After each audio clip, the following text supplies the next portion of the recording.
James and Jazz here, bringing you another video under our physically fit topics, and we're excited about this video. It is actually on fitness tips, fitness advice, and we were coming up with a lot of these, and we thought we don't want to put all of our top fitness tips into one video. It's going to be way too long. We kind of want to make this a little bit quicker of a video, so we're actually going to have a part 1 and a part 2. Who knows, we might even have a part 3, but by the looks of it, I think I can narrow it down to like a top 20 between the two of us, our top 20 favorite fitness tips or favorite pieces of fitness advice. We'll see. For right now, we're going to say it's probably a top 20, so you can definitely look for another video after this one going up next week. But we're excited about this because, quite honestly, if you know me, you know I've been in the fitness business. I've been working out for over 20 years of my life, and it's been my profession for 15 years now, where I did fitness magazine covers.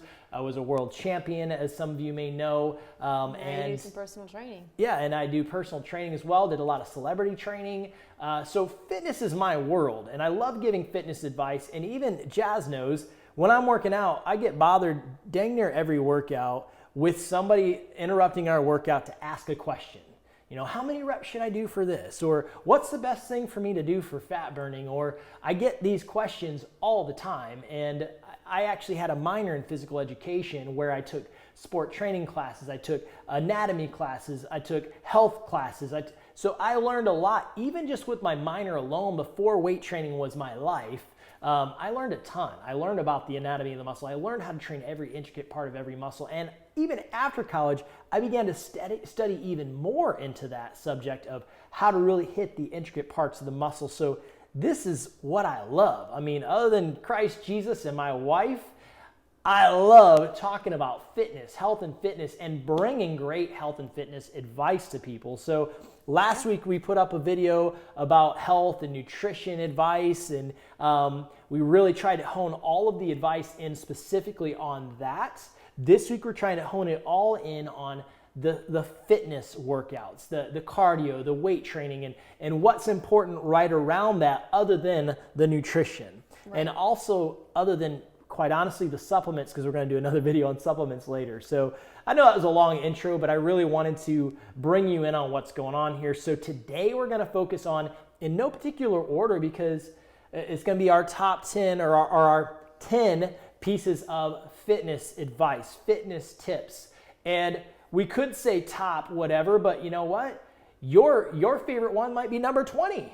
So depending on what your health and fitness goals are. So 10 of our top fitness pieces of advice, fitness tips. And our first one is, what's our first one, babe? Yes, the importance of sleep. I don't know if y'all can function on a lot of sleep or not, but we highly recommend having 8 to 10 hours. Yeah. And you're like, I can't get that.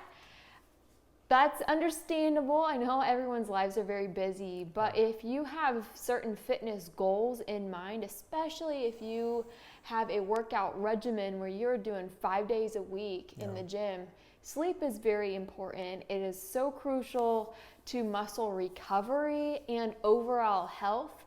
If you are working out sleep deprived all the time, your body's not going to recover as quickly, and it ultimately just poses to be a detriment to your overall health. So yeah, that's great. And she really took the words out of my mouth. We didn't even discuss this particular one, but she just knows. I mean, she knows the importance of sleep. We love our sleep. We're working out 5 days a week. And again, it was my career for a long time. I had to be in tip-top shape because I shot the fitness magazine covers. The magazines would call me the day before and say, hey, are you cover ready? Can we shoot you for a cover tomorrow? So I was always working out, always staying lean, diet kind of stuff on point, sleep on point, training on point, cardio on point, all the time. So fitness was clearly my life, and if I wasn't in shape, then I wasn't going to be feeding myself, because I wasn't going to make money if I was an out of shape fitness model. That doesn't really work well. So again, I recommend 8 to 10 hours of sleep. That's because I do hypertrophy style training. I do mass gaining, bodybuilding, weight training sessions that are intense. I work out hard. Now, she talked a little bit about it, but while you're sleeping, that's when your body is recovering. It's taking that broken down muscle and recovering it, and that muscle's getting bigger. That's also when your growth hormone kicks in. While you're sleeping, your body is building that growth hormone. So if you're not getting that sleep, if you're like, well, I get like 5 or 6 hours of sleep, and then I take a nap, during the day, which is great. That's a great alternative if perhaps you're a parent, a new parent, and you work a job and you're trying to get a weight training session in, and your schedule's just jam-packed. But you want to get your sleep under control as quickly as possible, because when you're not getting a full night's sleep, good, at least I would say 8 hours. I mean, some might be able to get away with 7. I don't think I'd push it at 6. But then your body's going to have a hard time going into REM sleep. You're not going to get that really good deep sleep that your body needs to do the recovery that it wants to do. So then you're going into the gym sore because your body wasn't given applicable time to recover. So highly recommend that 8 to 10 hours of sleep, y'all. So take that to heart. Try to make it happen. Try to go to bed a little earlier if you can. I know if you're a parent, it's rough because you might be woke up. I mean, we have a new kitten now, and our kitten wakes us up at 6 a.m. We don't usually get up at 6 a.m. So we're actually trying to get to bed a little bit earlier just in case she wakes us up at 6 a.m. So yes. Yeah. So, babe, I want to ask you a question that so many people ask you in the gym. Yeah. What order do you do? Do you weight train and then do cardio, or do you do cardio and then weight train? That's a great question, and a lot of people come to me with their answer already. They're like, well, I like to do my cardio first, because if I weight train first, then I won't do my cardio. I'll just be tired and I just won't want to do my cardio. Well, let me flip the script on y'all. Quite honestly, I highly recommend that you do your weight training first and you do cardio second. Reason being, I know it's going to be harder for you to do that cardio, but if you do that cardio first, I'll ask you the question, do you think you're going to have a better weight training session where you're going to push more weight, you're going to have more endurance, you'll last longer if you do the cardio first, right, or if you do it second? I think you can answer the question for yourself. You're going to be more winded, more worn out if you did your HIIT cardio before and you've burned through your lactic acid, you've sweated out, and now you're going to go train and you're going to get your personal best workout? Probably not. You're going to have a much better workout if you do that weight training first. You're going to be able to push more weight, you're going to have better endurance, your reps all around are going to be better form and everything because you didn't wear yourself out before you did your weight training session. So one of my top tips is weight train first, cardio second. If you have the luxury of going to the gym 2 separate times, then you can choose what you want to do. You could go to the gym early in the morning and do your weight training, and then later in the day do your cardio, or you could go to the gym early and do your cardio and then go later in the day and do your weight training, because it's not immediately after. I used to go in and do a fasted fat burning cardio first thing in the morning. I'd go home, I would get a little bit of breakfast, 30 minutes after I digested, I would go back to the gym and do my weight training, or I'd wait until the evening. So if you have the luxury of doing that, that's great. But if they both have to be in the same session, weight training first, cardio second, I'm telling you, your results will be far better because your weight training session is going to be way better. And who cares about the cardio? You're going to get the cardio in regardless. So it's not like, oh man, I wasn't able to go nearly as fast as I would have gone or whatever. Like, we're going to talk more about cardio anyway based on your results, but take that to heart. Weight training first, cardio second if it has to be in the same session. Yeah, an alternative to get both in the same day without putting them in the same session would be, for example, what I would like to do in the summers, especially as we go to the gym in the morning and I do my weight training then, and then maybe we'll go to the lake in the afternoon and walk the lake or run the lake or bike ride around the lake. Then we're getting cardio in, but it's just not in the same session. Yeah. And then you have applicable and appropriate energy to give your best in both sessions. So yeah. Yep. All right, I'll let you do the next one. Yeah, so our next one we have on the list, actually, I put them in a certain order that it flows well, y'all. So that's why I'm saying these aren't in any particular order. It's not like that number 1 is get plenty of sleep. That's the top tip. No, it's not that, and number 10 is not the top tip either. I know sometimes they'll do the countdown. So the next one is Best fat burning cardio. I get that question all the time. What's the best thing I can do to burn fat? I mean, there are a ton of things out there that you can do. You see the elliptical, you see the Stairmaster, you see the treadmill, you see people swimming in the pool, you see rowers, row machines, all kinds of different things. There's so much stuff that you can do, and sometimes it depends on you. I mean, there are people that have certain injuries that I'm like, get in the pool and swim, y'all. Like, right. You have bad knees, you're struggling with your knees, things like that. Go swim, that's great. But here I want to really focus on best fat burning cardio, and there is such a thing called the fat burning zone. There's a fat burning zone, and then there's also a cardiovascular zone. So the fat burning zone is when your heart rate is between 50 and 70% of its maximum heart rate. You can look online how to figure out what your maximum heart rate is. You have to consider what your age is, things like that. And then you got to take your heart rate, and there's a whole equation to it all, math equation to it all. But you want to be, for best results with fat burning, you want your heart rate while you're doing your cardio to stick between 50 and 70% of its maximum heart rate. So you got to find out what your maximum heart rate is. Now, when you begin to go over 70%, you begin to get into what's called a cardiovascular zone, which is more focused on heart health. So you have fat burning zone, clearly focus on the fat burning. Cardiovascular zone is going to begin to focus on the heart health. So more of those calories are going towards making your heart healthy than they are of going towards burning fat. So what does that mean? That means slow it down, y'all. Slow it down if you want to get great fat burning results. So a lot of people think, oh, I run and I get such great results. I know a lot of runners out there that are not skinny. They have a lot of fat and they run a lot. They might be training for marathons, putting in tons of miles, and they're just going that steady pace.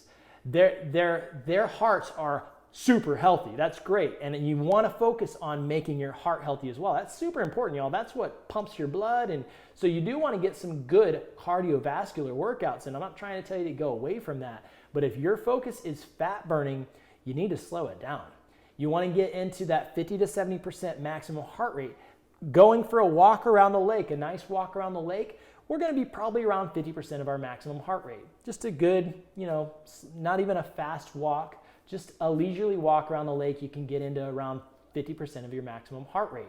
Now, that's why I recommend speed walking. So on the treadmill, for me, that looks like 4 to 4.5 miles per hour. I can still talk, but I'm speed walking. I'm swinging my arms. I'm walking. It's almost a slow jog. That's how fast the speed walk is. So that is, for me, 4 to 4.5 miles per hour on the treadmill, and I might put it at like a 2 incline. It's not super high at all. It's not, some people are way up there. It's not high at all. It's barely at all. So I'll go 30 to 45 minutes on the treadmill, 4 to 4.5 miles per hour for me. It's going to be different for you. And that's a good fat burning zone. I'm probably getting close to 70% of my maximum heart rate. I'm not going over that mark where it's focused more on cardio. That is the peak of my fat burning zone. So that means I'm going to burn the most amount of calories because I'm sitting at 70% maximum heart rate.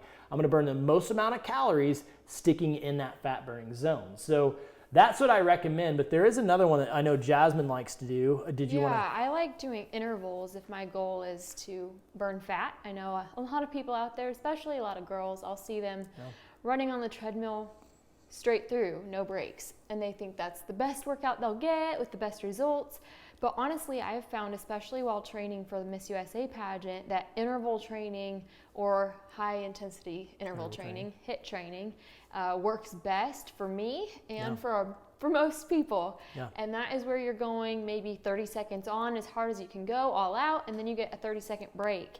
And that's awesome because you're keeping your body in suspense where you're spiking that heart rate, but then you're allowing it to drop back down again. Yep. You get that break, which is great because then you can go for a longer amount of time. Yeah. But man, those results are awesome. Like when I was training for Miss USA, my trainer had me doing, on my cardio day, it was high intensity interval training where he had a timer up at the top of the gym, and it would be 30 seconds, it would beep, I'd go all out on the machine or whatever I'm doing. Once that timer beeped, and I was done. I had 30 seconds where I could just stand there and pant and get my breath back. Yep. But I was pushing the sled, I was doing sled pulls, I was doing sprints or jogs, I was doing the stair stepper, the rower, the ropes, Yep.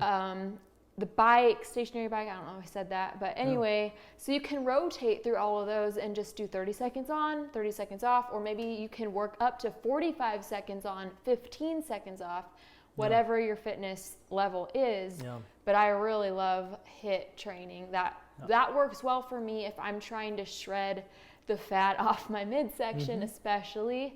If I just run for 15 minutes a day, that's great. But if I would run for a minute, walk for a minute, run for a minute, walk for a minute, that gets me better results. Yeah.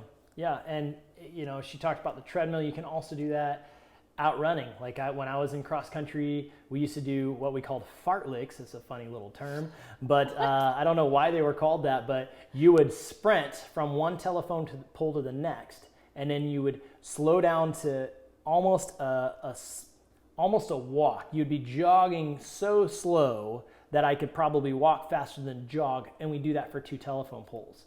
So I might venture, if you're looking for fat burning, we want to stick at 30-30 or maybe even 30 seconds on and a minute off, because you want to allow your heart rate to drop down, because what's happening is you're sprinting, your heart rate's getting up to 80, probably closer to 85-90% of your maximum heart rate. You need to allow that to drop down below 70, preferably 60, maybe even lower, because then you're going to spike it again. We want to meet in the middle at 70% of your maximum heart rate. So if you're going 30-30, honestly, you're going to be in pretty darn good shape to even do 30-30 if you're wanting to get fat burning zones, because the goal is to allow that heart rate to go from 85-90. You have enough rest to allow it to come down.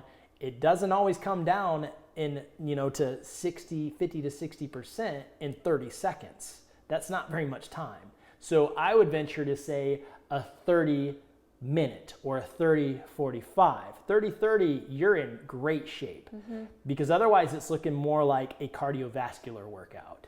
So that's just my little add to it, because if you're going for fat burning, that HIIT cardio looks a little bit different. It looks a little bit easier than a cardiovascular HIIT cardio style training. So yeah. And then we also want to talk about fasted cardio. It's a great way to shred extra fat. If you wake up in the morning, go directly to your treadmill or go out and run the lake or whatever. If you're doing cardio without having food in your system, that's a great way to make sure that your body is burning the stored fat. That way it's not burning the food that you just ate. But for example, I also want to talk about if you're going to the gym right away and going to do a weightlifting workout, then I would suggest having like oatmeal or eggs or something for your body to be able to fuel a good workout, because it's going to be hard to push a lot of weight if you are starving your body in essence.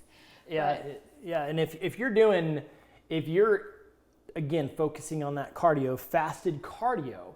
So and she just mentioned this, you go to the gym on an empty stomach to do that because it's fasted cardio. So you're going on an empty stomach for that 30 to 45 seconds. You might even get lightheaded. I've gotten lightheaded. So sometimes I'll even drink some branched chain amino acids, which this isn't the video on supplements, but I'll drink some BCAAs while I'm doing that cardio just so I don't get lightheaded. But you want to make sure you're drinking plenty of water while you're doing that cardio, that fasted cardio. So you might go 30 to 45 minutes of fasted cardio, don't eat anything, and if you're doing the same, if you're doing again then that's cardio in the same session as weight training. But I was going to suggest, I'd separate. Since you're not going super intense with fasted cardio, you might be able to get away with it. But I mean, kind of what you were getting at is doing it in the same session, I guess. But no, that's like more for your magazine covers. You say that you would do cardio first and then eat, and then you'd work out. Yeah, so I mean, it's like I've kind of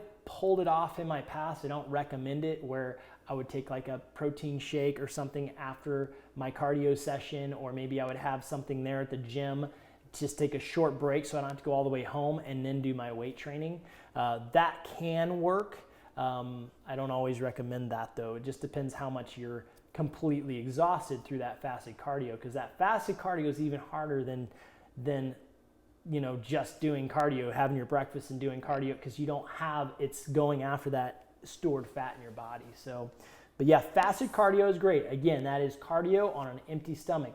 Best way to do it is first thing in the morning, unless you have some time in the day where you don't eat for like 3 hours and then you go do it, because then your stomach is empty. But best time is it's the most empty after you've slept for your 8 to 10 hours or whatever that may be.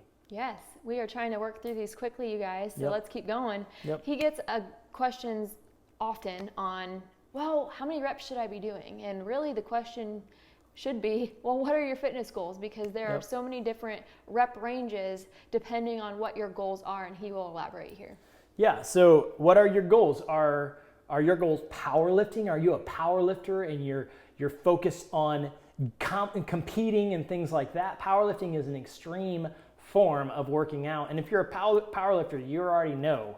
If you're competing, you definitely know what your goals are, what your reps, your sets and reps are. Your rep range is probably 1 to 5. What I mean by that is 1 rep or 2 or 3 or 4 or 5 is probably your max amount of reps that you're doing with powerlifting in your powerlifting workout. There's really no reason for anyone else to be doing those rep ranges unless you're like, I just want to see what my max is. And you should be maxing out very rarely if you're not a power lifter, quite honestly, because that's just increasing your chances of injury, quite honestly. So your next range is going to be strength training. Maybe your focus is, I just want to get stronger. My goal is getting stronger. I do whatever sport, and I just want to make sure I'm football, and I want to make sure I'm strong, and I can pull that weight. Strength training is different than powerlifting even, and your rep range is going to be like 4 to 6 or 7. Quite honestly, 8 would be the very max that you would do in a strength. That would be a high end of strength training. So you also might be like me and some of those big bodybuilders out there, and you're like, I just want to get big. I want to put on mass. Then you're going to be focusing on what's called hypertrophy training, and your rep range for hypertrophy training is going to be, you're probably going to be doing something like, your first set will be 12 reps, your second set will be 10 reps, and your third set will be 8 reps. Of course, there's that range. It might be 7, it might be 11 to 13, let's say, because you might be able to get one more after 12. You didn't quite put enough weight on there, or you put a little too much on and you get 11. So there is that little range to work with. Second set, 9 to 11. Third set, 7 to 9. So that's mass gaining, that's bodybuilding. And then there's the other range of, I just want to focus on being cut and toned. Some of you ladies, and I just want to tone up and focus on my endurance.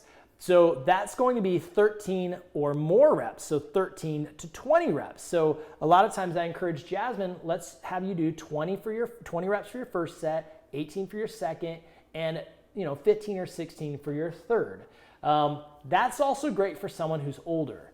You don't want to be putting a lot of weight on your joints as you're getting older. So I encourage you, if you're, a grandparent, you're probably focusing on an endurance style training. There's no reason for you to want to, mass get crazy big. I mean, some of you, maybe that's okay. Maybe you're just in that good a shape that your joints and everything can handle it. You're taking your glucosamine and things like that. But, that's what I encourage. Let me see if there's anything else I wanted to talk about. But yeah, and then of course you'll learn about your breaks between your sets. If you're in endurance style training, your breaks are a lot shorter because you're not pushing as much weight. So you're doing 30 to 60 second breaks between sets. If you're and probably closer to 30, it's quick. You don't need a lot of breaks. You're not pushing a ton of weight. So 30 to 60 seconds. And then when you get down into hypertrophy training, they're a little bit longer. It might be 60 to 90 seconds. As you get down into strength training, it's going to go up even more. And in powerlifting, they might take 3 to 5 minutes between sets because they're pushing so much weight. So, yeah. And then next tip is we suggest that you try body part specific workouts. I know that has been a big game changer for me in my life. When I started lifting, I was probably around 14 years old. And I didn't necessarily ask my mom and my dad much fitness advice, even though I sure could have, because my mom was a major weightlifter in her 20s and 30s. But for me, I was like, no, Mom, I don't want to do body part specific. I'm just going to do my whole body in a 40-minute workout. Okay, y'all, if you're doing your whole body in a workout, what are you going to do for your workout the next day? Your whole body? That doesn't give your muscles enough time to recover, and that doesn't give them It doesn't tire them as much, and it doesn't give you the full effect as if you would try doing body part specific workouts. I know that really changed my world when I was training for Miss USA, and then I currently do body part specific workouts with James, and I really like having a specific day for a specific muscle group. Yes, you can superset. Yes, you can do burnouts, where he'll explain that, I'm sure, but ladies, don't be afraid of having body part specific workouts as a part of your fitness regimen. You're not going to get huge. Like, I'm not swole like James or my brother, but I really do like just focusing on one body part, and then it gives your body ample time to recover. Yeah. So what she means by that is, I'm going to go to the gym and the only muscle I'm really going to focus on is chest today, or just back today, or just arms, or just shoulders, whatever that may be. That's what you're focused on for that amount of time that you're in there, 30 to 45 to an hour, sometimes a little over an hour for some things, but that's what she means by that. Which leads me into the next one. This is our 7th one, allow plenty of muscle recovery between workouts. Now, that takes me back to what we were just talking about, body-specific workouts. One way to allow plenty of time for your muscles to recover is we train 5 days a week, as we mentioned earlier, and we do body part specific workouts. I worked a program where I know beyond the shadow of a doubt that my body parts had plenty of time to recover. So we have day 1, our body part that we train is back. Day 2, we train chest. Day 3, legs. So now we're getting a break between our upper body exercises with legs, doing a lower body, and then we go day 4, shoulders, day 5, arms. So that allows plenty of recovery. You have to know that when you train chest, your secondary muscles that you're hitting are front delts, the front delt of the shoulders, and triceps, which is part of the arms. And then when you train back, your secondary muscles with those pulling exercises are your biceps and your rear delts. So I've split up those from the secondary muscles. So that's why chest is early in the week, back is early in the week as well. Break it up with legs in the middle. And then we're hitting those secondary muscles, the shoulders, day 4, arms, day 5. So that's something to think about, so that you allow plenty of muscle recovery between those specific workouts. So consider doing that. Day 1 back, day 2 chest, day 3 legs, day 4 shoulders, day 5 arms. And that's if you're very serious into working out. If you're like, that is too much, that's okay. Maybe just do 3 days a week, and maybe you don't do as many exercises, and maybe you can combine back with biceps, and then chest with triceps, and then do a legs day. And then there's your 3 days. We encourage you not to overtrain. Also, you have to read your body. Listen to your body. Which that's the one coming up next. But just so you know, we have body part specific workouts. When you go to jamesandjazz.com, click on that videos tab, then you're going to click on physically fit videos. You'll find body part specific workouts with us working out with resistance bands, working out with dumbbells, working out with kettlebells, and other products as well. So we have the body part specific workouts for you that you can do at home if you have those pieces of equipment at home. If you don't, you can go to the gym and you can find those dumbbells and work out there. But I want to let you know that because you probably think, well, I wouldn't even know what to do a full arms workout. Like, I'd be out in like 5 minutes. Well, we show you how to train the full arms. We show you how to train the full shoulders, how to train the full chest, the full back, the full legs in those workouts. So we can put a great workout together for you. When Jazz and I are in the gym, we're in there for probably a minimum of 45 minutes to as much as an hour and 15, hour and 20 minutes. So just training one body part. So we get it fully trained. So, but yes, we were just talking about don't overtrain. So again, I mentioned that's why I do the routine that I do, that 5-day routine that I do. And also you want to make sure that you're not doing too many exercises in your workout, because a lot of people, I'll see them doing one exercise over here on a machine, and then they're doing the same exact exercise using the dumbbells. And I'm like, you just did, that exercise. I don't tell them that, but I'm thinking, or they just use a machine to do a lat pull down, and then they go over to the lat pull down machine. So you want to make sure that you're not doing the same exercise over and over again, and you think it's different because this is a machine and this is dumbbells or this is a cable machine. You want to make sure that you aren't overtraining. So that's why, again, our videos are great, because we show you different exercises you can do. It's the same, a bicep curl, but we tweak it ever so slightly to where you're hitting a different part of that bicep. It's called the bicep because there's 2 parts of the bicep. Called the tricep because there's 3 parts of the tricep. That's why flipping your grip is going to change, and that's why you only have to really do one of each. Yeah. So, and it goes that way with different parts of the chest. There's the upper, mid, lower chest. So, yes, don't overtrain. There will be people that will be in there for 2-3 hours working out and just doing the same stuff over and over again, doing way too many sets on the leg extension or whatever the case may be. And also why you want to split it up into body part specific workouts, because then you won't be in there 3 hours every day working every body part. Yeah. And then you can be in there too long talking. Quite honestly, a lot of people like to talk, or they like to people watch or look at that TV, and you're taking a 5-minute break between your sets. So then your workout's just way too long, and that's not effective either. So another tip, number 9, is switch up your workouts.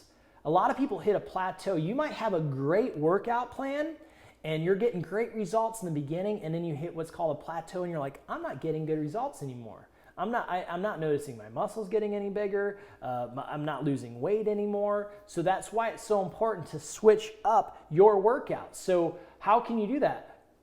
In terms of cardio, you can switch up the style of cardio you're doing. That's why we talked about earlier about speed walking.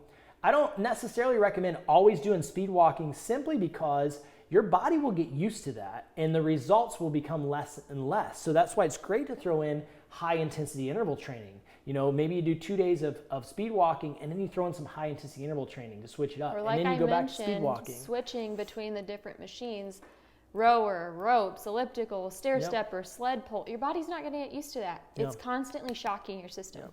Yeah, so try to switch it up ever so slightly each week. Different exercises.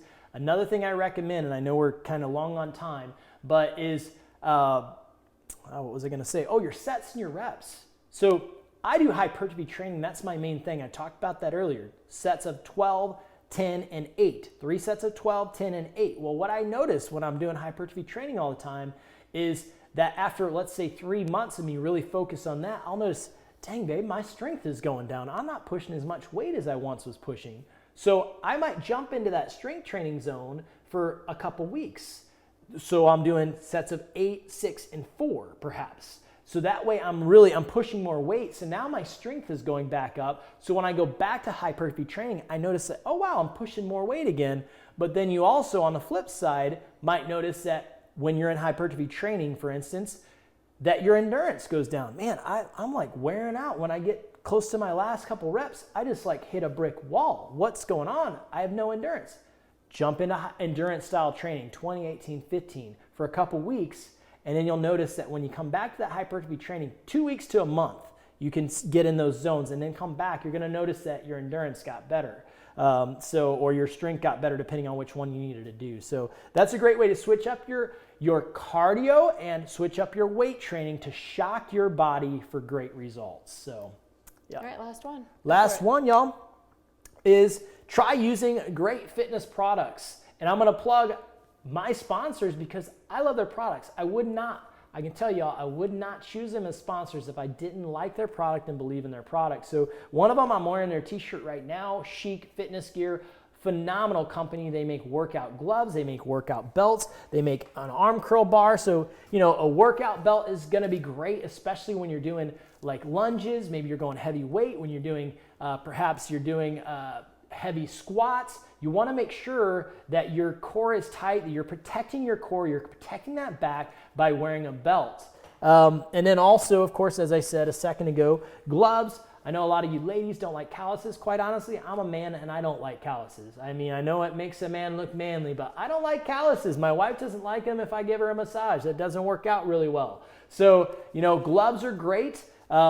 And Chic has a ton of other stuff. They have wrist straps. So if your wrists seem to get weak when you're pushing a lot of weight on bench or shoulder press, Chic has a ton of great products. So if you go to chic.com, SCHIEK.com, you'll find those products. And then they also have, I don't know if you've ever heard of these, but it's an arm blaster. So you wrap this around your neck and it keeps your elbows forward as you're doing arm curls. I love this for my arms day as well. And then finally, Versa Grips. These are a great product as well. Very similar to a glove, but really you're wrapping it around your wrist.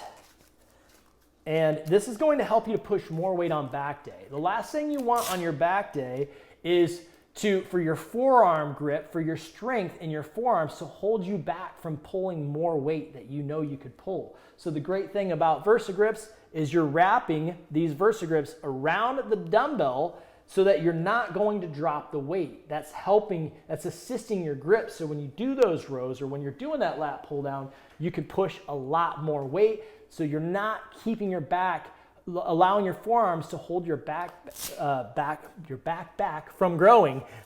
So that's another and ladies, thing you can check out. it's important for us to also use VersaGrips because then we can actually train the muscle group that we're trying to train, and we're not training our forearm because we're using our grip strength trying to do a row when really we could be doing really pretty much double the weight when we've got those VersaGrips and wrapping it around the weight. Yep. So, and they work great for pressing motions too. You don't just wrap them around the dumbbell or the barbell. You can put them against it when you're pushing weight. And again, you can use them for reverse grip curls to, because sometimes you could want to drop the weight when you're doing reverse grip curls for the biceps. But that's our last tip for today. Next week, be sure to come back. We're going to put some of the other tips that we have, our top fitness tips, fitness pieces of advice. So be sure to come back next week and check those out. I encourage you to go to jamesandjazz.com, click on that videos tab. It's going to scroll you down to 3 different sections because we don't always just do fitness tips, fitness advice, physically fit videos. We also do spiritual videos. So I encourage you, when you click on that, you're going to see spiritual videos as that first tab.